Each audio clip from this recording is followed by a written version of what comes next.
Hello, hello, hello.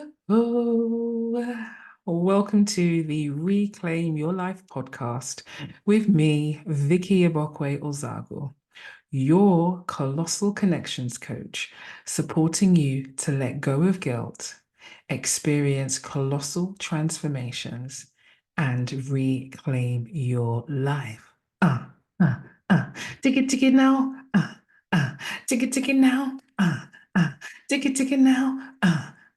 Ticket now. I'm getting very comfortable with you because I'm moving into singing and I'm not a singer, so I'm going to stop. How are you doing, my friend? What brought you joy? What's brought you joy in the last few days? How have you been experiencing it? I was called. This is going to be a bit of a story time. I'm going to tell you a story about a real life experience that I had that shifted my life, the way that I show up in the world, how I interact with people. It became like an intrinsic part of who I am today. And at the time, like I had no idea just how influential and impactful it would be on my life. And I want to share the story with you today because I believe that you'll be able to resonate with parts of it. And there will be elements of it that you can take away to think about your own life and what's happening for you. So, many moons ago, I decided that I wanted to research into this new dance style that I had stumbled upon in a club in London. That's a whole other story, right? The dance style is a style called house dance, and I'll put a link of some sort in the like show description. So just in case you're like house dance, what is that? I'll find something that will just give you a bit of a sense of, okay, this is what house dance is. But the style right now is irrelevant. But I was fortunate enough to make an application to an organization that supported people who needed some space and time to develop their creativity, develop their practice. And I had discovered house dance, fell in love with it. Those of you who don't know my kind of background before becoming a coach, I was also a choreographer. I still work as a choreographer. And over 12 years ago, I founded a dance company called Uchenna Dance. And again, if you want to know a bit more about Uchenna Dance, I'll put that in the show notes somewhere. Story, back to the story, Vicky. So I see an opportunity to do some more training in house dance to go to New York. I find a grant that I can apply to make it happen.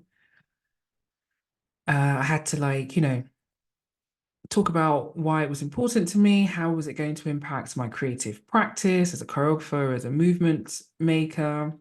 I had to put a budget together to think about how I would spend the money if they awarded me this fund. Short version, I got the grant. I travel to New York. Oh my gosh, I absolutely love New York. I've not been to New York since 2013, so it's been a while. But I absolutely love New York. It's one of my favorite places in the States. So I go to New York. I've organized like my own kind of like self created schedule. I'm going to lots of different dance classes. I'm going to parties. I'm going to events. I'm just immersing myself in this culture. And with a lot of the dance classes that I was going to that were promoting and teaching like social dances, hip hop styles.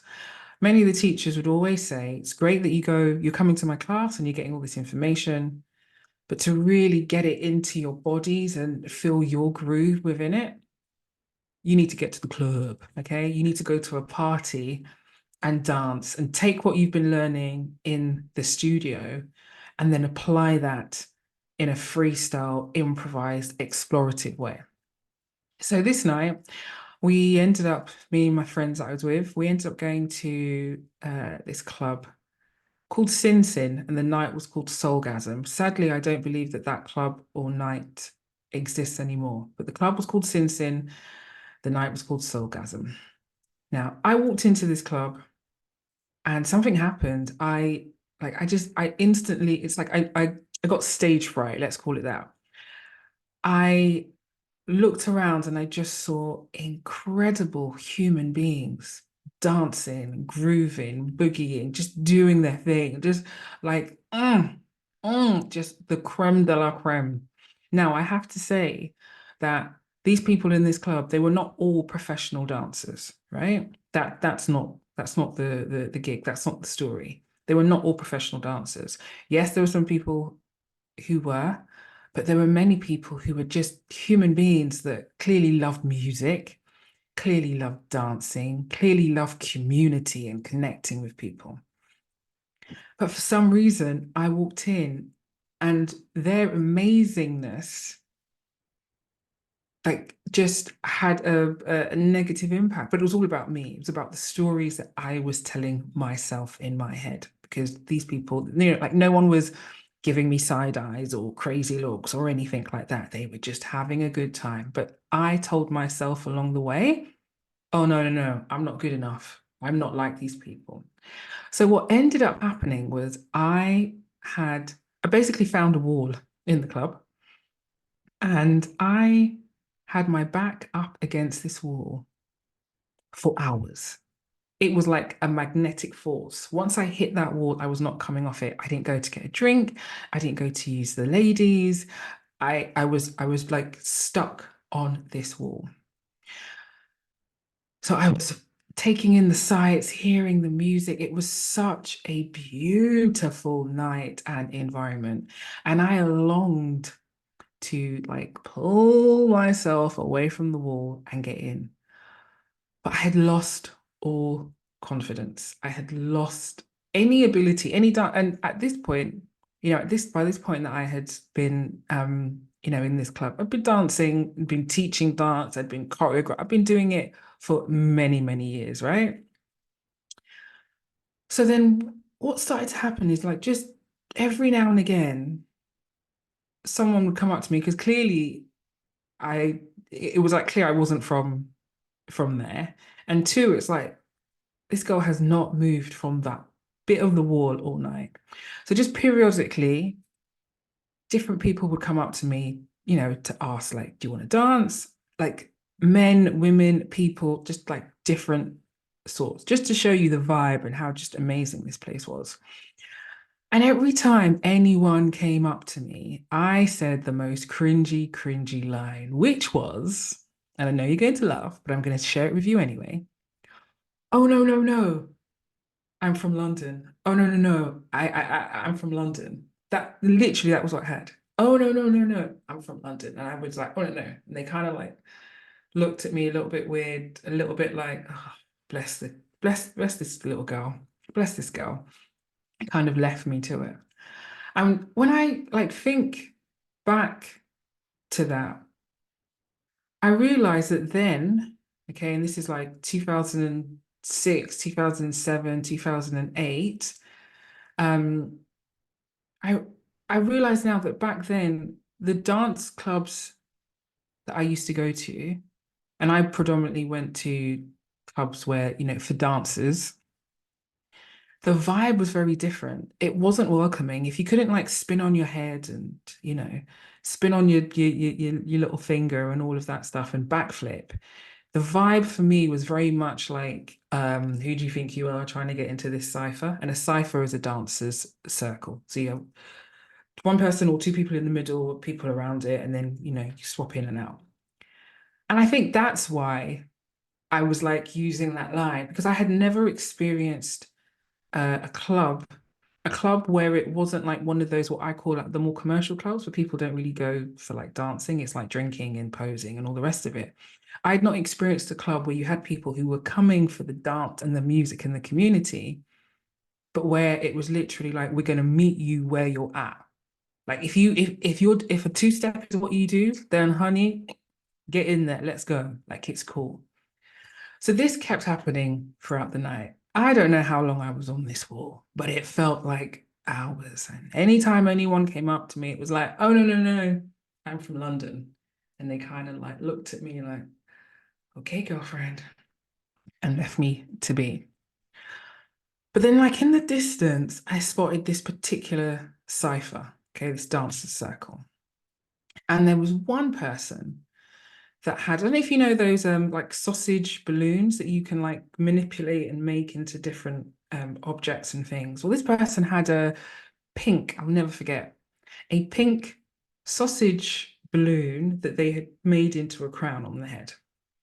And I don't know if you've ever had this experience, but where you kind of like lock eyes with someone and you're like, oh no, that's going to be the person that's not going to take no for an answer.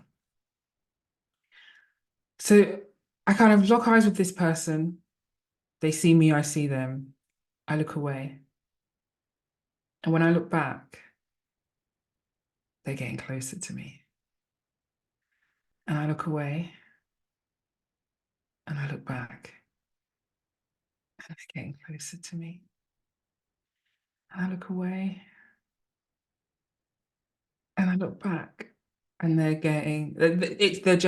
so close to the point where they're right in front of me. And I'm like, oh my gosh, the energy this person exuded, I was like, this is going to be the person that's going to like pull me out of my comfort zone. Yeah. They're going to take me out of my comfort zone. I'm feeling my blend of fear, but there's a little bit of excitement. And I'm like, oh, no, no, no. Okay, okay. Compose yourself. I get ready for my line, right? So, of course, this individual just extends their hand. They don't even say a word. They just extend their hand and they motion to me to come with them, right? And of course, friends, of course, my friend, I do. Oh, no, no, no, no. I'm from London. But you know what this person does? They look at me for a moment, they shake their head, they put their hand back out, and they motion again for me to follow them. And I kid you not, I don't know what kind of magnetic field this individual had, but I found myself moving off the wall and one foot moving in front of the other, right leg, left leg, right leg, left leg. And I know exactly where this person is taking me to because I've spent half the night admiring their cipher, their dancer's circle. Now my brain is like, oh my gosh, oh my gosh, oh my gosh, oh my gosh, what do I do? What did I just learn in the last like house class that I've just done? Trying to remember the moves. I just want the ground to open up and swallow me. And I get into the cipher. I am now the person in the middle of the dancers circle, and all of these amazing people are surrounding me. So I start trying to remember what I had just learned in the class. Maybe I had like four moves that I could remember because my brain was in panic mode. And I was just trying to like loop them and recycle them. And I must have looked like, I definitely felt like a robot, but a robot that had not been oiled. So it was creaky and it was jerky and it was just not smooth. And it was like what I call a hot mess. But I was just going and trying and trying. And the really cool thing was that those people around me were cheering me on. They were pouring into me. They were showing me love. I was getting things like, yes, mama, work. You go, girl. And do the thing. I was getting the clicks. I was getting the finger wags. It's like, yes, honey, you better work. You did that. They were just loving on me. Loving, loving, loving on me.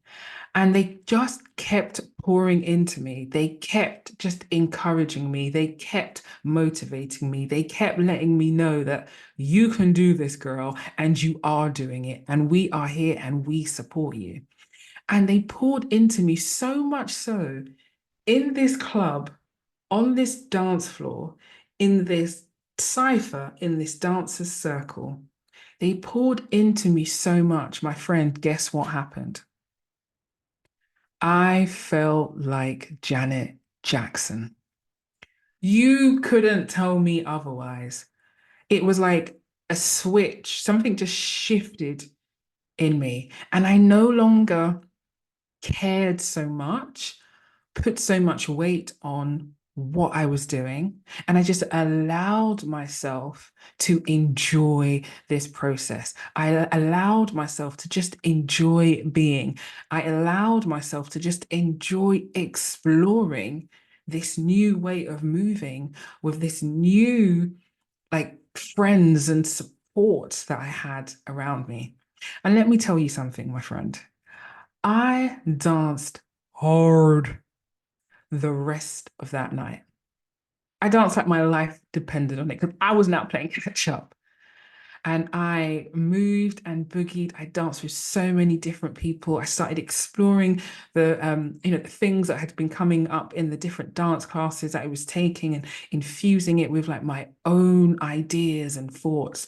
And I truly then understood what like the dance teachers, what my dance teacher has been telling me about. Yep, it's one thing you get this information, and that's great. But now you've got to go out and exercise that and practice that for yourself to find who you are within it all. And that moment totally changed my life for the better. It impacted me as a human being, as a woman, as an artist, as a Black woman, as someone who creates, who makes dances, as someone who holds space for others. And one of the key things that I took from that, and there were a lot of lessons in it, which I really hope are bouncing off for you as well. But one of the key things I took from that is when you feel good, you do good. When you feel good, the challenge that you have in front of you becomes easier to try and figure out. I'll never say it's easy because there's always a challenge. As a human being, you're always going to be evolving. You're always going to be sitting in your comfort zone for a while and then going, oh, right, I need to hop, skip, and jump out of that for the next thing that you want to attain. But I totally realized that when you feel good, you do good. When you feel good, challenges in your life become easier to figure out. When you feel good, obstacles that are in your way, you feel like, you know what, even if I don't have all the answers, I know I can get to it. And I translated that for myself, but then I also then started to use that in everyday life. So even before I became a coach, it transformed how I showed up in studios, how I worked with the different artists and dancers, whether you were a professional, someone who's professional, who's been doing this for years, touring and shows, right through to the beginner who would come to my class. Now, this is not to say that I was a tyrant before, because I wasn't.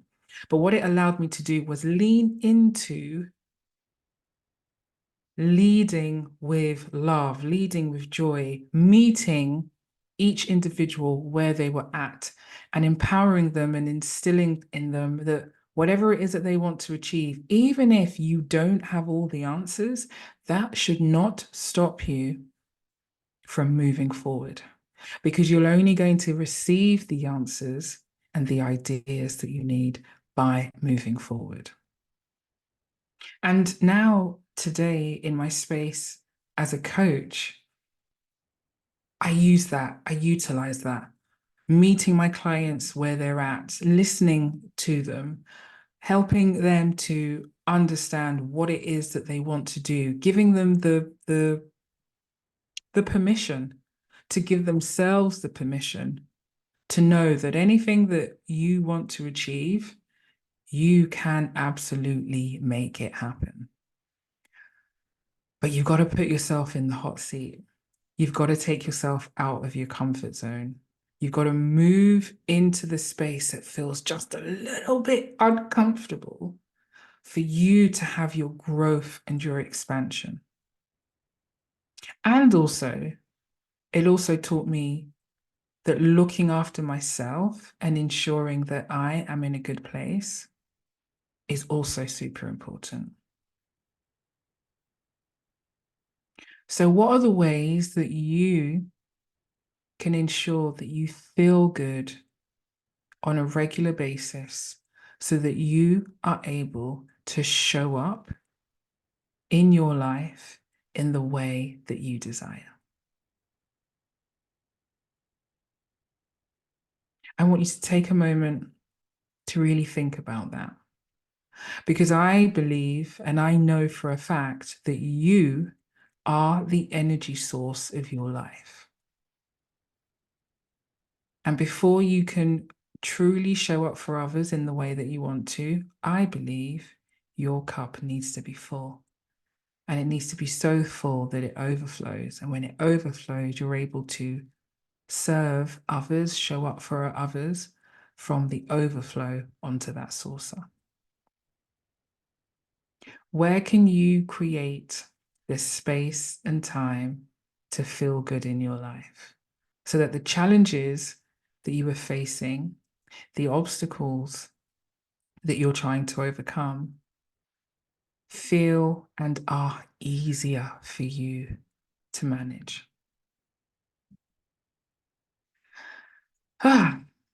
Let me know.